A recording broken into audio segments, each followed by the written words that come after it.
Hi, my name is Dave Day, and I'm excited to talk to you today about our paper on multimodal eHMIs, where we will discuss the relative impact of light and sound-based signals in interactions between pedestrians and automated vehicles. The context of this paper is the communication space in vehicle-pedestrian interaction.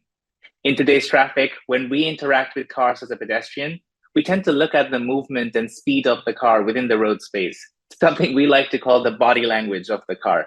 But when it gets ambiguous, we tend to look inside the car for cues from the driver. And when it gets really ambiguous, we expect explicit communication from the driver, such as direct eye contact or gestures.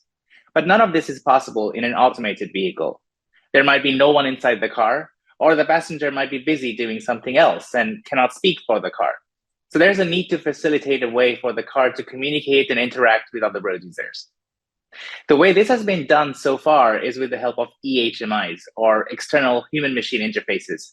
There are plenty of prototypes out there that showcase and visualize various ways in which a self-driving car can communicate with the pedestrian or other road users. You are seeing some examples in this video.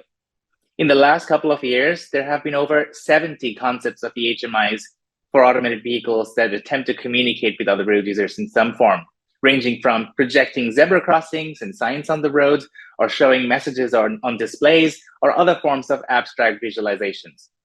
Interestingly, most of these concepts are visual in nature, which poses the obvious question: how do we tackle the thorny issue of accessibility and make eHMI so that they are also friendly to visually impaired people? This begs the question, what about auditory eHMI? Past research has shown that auditory signals can be effective in communicating vehicles' intent in traffic to pedestrians. That said, there are some inherent challenges to using audio as signals in eHMIs. Firstly, as opposed to visual signals, audio signals are harder to localize, especially in a busy urban environment with a lot of traffic. If you hear a sound, it's a lot harder to tell which car the sound is coming from. Besides, urban traffic is already a very noisy environment, and audio signals can add to the noise pollution. Furthermore, ISO guidelines recommend that eHMIs should not issue instructional or advisory messages, but rather communicate the intent of the automated vehicle. Designing an intuitive and effective, yet abstract, non-instructional audio signal that communicates the vehicle's intent is a challenge in its own right. So perhaps the way forward could be multimodal eHMIs, a potential solution with the best of both worlds. To investigate this, we chose 3 eHMIs, one representing a visual signal and 2 others representing 2 different kinds of audio signals. We based these eHMIs on literature, and we invite you to find out more in the paper. I will now introduce you to the eHMI concepts that we used. The visual or light-based eHMI that we use is the slow pulsing light band, or SPLB. It's a turquoise light band around the front bumper of the car, and it indicates the vehicle's yielding intention with, as the name suggests, a slow pulse, as you see in this animation. Here you can see the slow pulse light band in action. In the video on the left, the vehicle is yielding to the pedestrian and coming to a stop, and it indicates its intention to yield with the said slow pulse.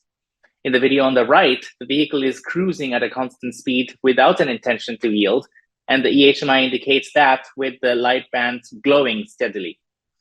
This eHMI concept has been used widely with great success in many concepts and studies in the past, so we use this as a good anchor for the visual eHMI in our study. Then we come to the 2 audio eHMIs. The first one is the drone. In this case, the eHMI emits a droning sound, hence the name. The pitch or the frequency of the droning sound is dependent on the intention of the vehicle to yield. If the self-driving vehicle wants to yield, the frequency of the drone decreases as the car slows down to a stop, as you can hear in this video.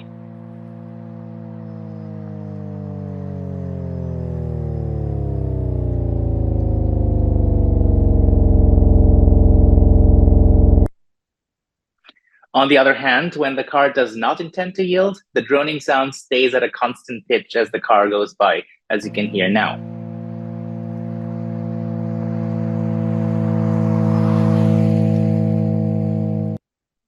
One interesting thing to note here is that the slight shift in frequency that you hear as the car drives by due to the Doppler effect had an interesting impact, and I'll come to that later. This represents a continuous audio signal.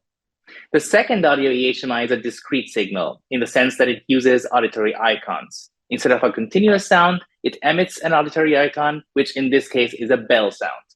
When the car intends to yield, a bell chimes repeatedly, as you can hear in this video.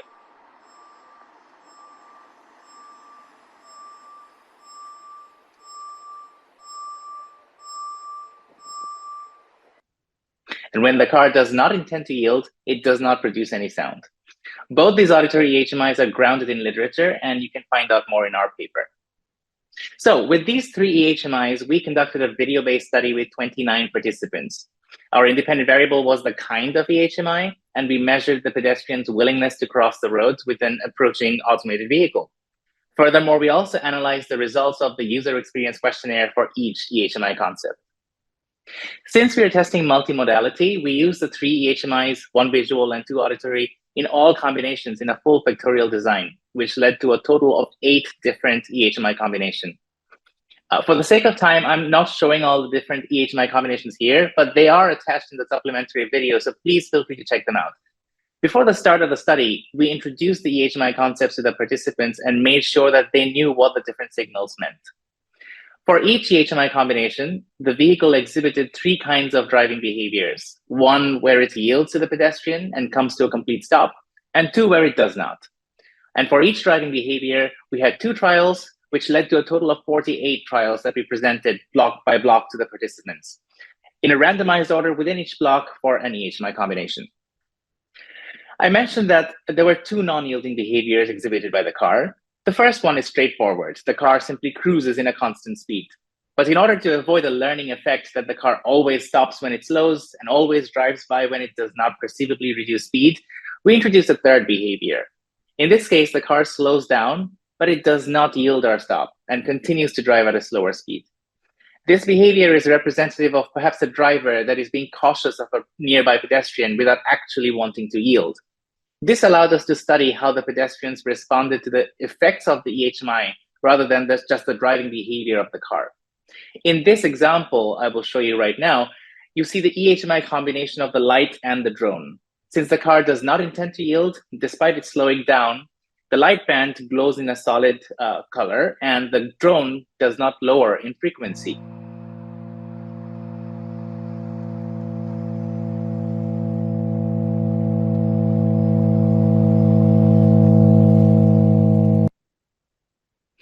The videos you just saw are the ones we presented to the participants. The videos were from the perspective of a pedestrian at the curb, waiting to cross the road. We presented these video stimuli on a large screen to the participants. They assumed the role of a pedestrian, standing sideways next to the screen, as you see in this picture, and observing the approaching vehicle in the same way a pedestrian would look for a car before crossing the road. They indicated their willingness to cross in real time as the car approached them with what we call a cross box, essentially a slider that allowed them to map their feeling about crossing the road from not at all willing to cross to totally willing to cross. And we analyzed these results for each eHMI combination. The easiest and perhaps the most intuitively understandable results are for when the car was cruising at a constant speed. Here in this graph, you see on the y-axis the pedestrian's willingness to cross from 0 to 100, like not at all willing to cross to totally willing to cross. And on the x-axis, you see the time to arrival of the car. At the left of the x-axis, the car is far away, and the car comes closer and progressively towards the right of the graph. The time to arrival of 0 maps to the exact moment when the car arrived at the location of the pedestrian. Here we see that the willingness to cross declines pretty sharply as the car comes closer. And this was pretty uniform across the board for all eHMI combinations. There was no significant difference between the different eHMIs, which points to the trend that the intention of the car was clear enough from its driving behavior. When the car was driving at speed, pedestrians simply understood what the car's intention was unambiguously, and the eHMIs did not really make a difference. We start to see some interesting differences in the case when the car does yield to the pedestrian. Here, I want to draw your attention to the red line that hangs out separately from the rest of the plots in the graph. That represents the no eHMI condition, where the car did not show any message. It shows a steady dip in the willingness to cross as the car comes close to the pedestrian, until the very last moment when it becomes very evident that the car is stopping due to its slowing down significantly. And in contrast, you can see that all other eHMI combinations allowed the pedestrians to see that the car had intended to yield much earlier, and they adjusted their behavior accordingly. This shows that eHMIs do have a modulating effect on the pedestrians' crossing behavior, which corroborates prior research. However, there were no significant differences between the different eHMI combinations. Lastly, the breaching behavior that I talked about when the car slowed down but did not stop also shows an interesting pattern. Here again, you see that red line that hangs out separately from the rest of the plot. Once again, that is the no eHMI condition. As the car slowed down, people likely assumed that the car was yielding to them. So we see an increase in their willingness to cross. However, as the car came closer without stopping, they quickly realized that the car wasn't stopping, and they changed their willingness to cross again. We can see that without the eHMI, the ambiguity of the car's intention led to confusion. However, with the eHMI, we see that from the plots that the people's willingness to cross didn't increase, which once again indicates that eHMIs were able to elucidate the car's intention, even when its behavior was ambiguous. However, once again, there was no significant difference between the different eHMI combinations. We see the same trend from the user experience questionnaires. Across all the 6 dimensions of the UEQ, we see that the no eHMI conditions scored quite low, while the other conditions scored well, even though there were no statistically significant differences between them. Overall, the results show that generally the different eHMI conditions caused very similar responses, and the different modalities and combinations thereof had very little effect. This leads us to some very interesting key insights.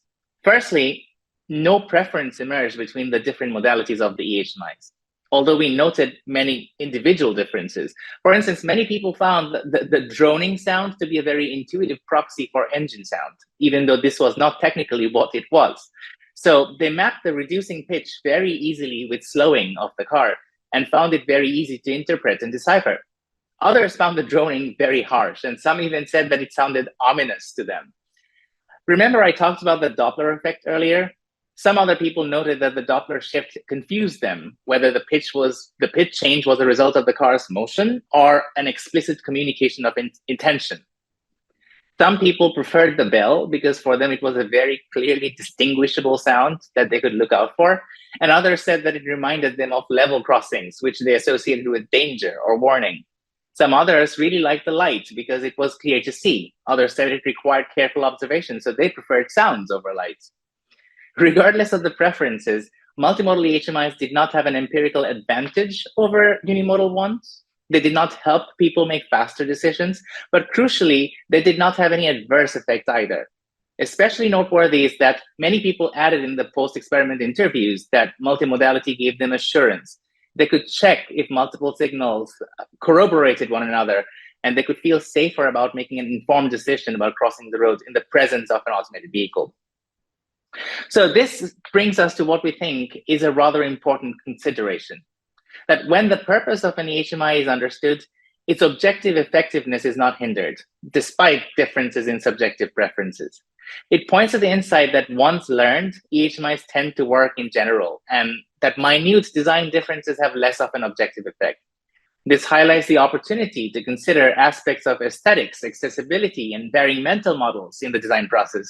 It leaves room for taking user preferences into account in the design of a pleasant and acceptable eHMI for a higher user experience. Consequently, future research should focus on the aspects of longer-term effect and cultural differences in the perception of eHMI, rather than proposing further novel eHMI concepts. We hope that this aids in paving the path for furthering the field of AV-pedestrian interaction research towards addressing issues such as accessibility and scalability concerns, as pointed out in prior research. Particularly as multimodality did not have adverse effects on those with good vision or hearing and does not hinder eHMI efficacy, we validate that there is a potential to use multimodality to make information accessible to a more extended population, leaving room for a viable design opportunity for accessible eHMIs. Perhaps multimodality is not so important for individuals with good vision and hearing, but delivering information through various modalities holds promise to enhance accessibility of automated vehicles for a broader population. With that, I'll draw this talk to a close. Thank you so much for your attention, and I'd love to hear from you if you have any thoughts or questions.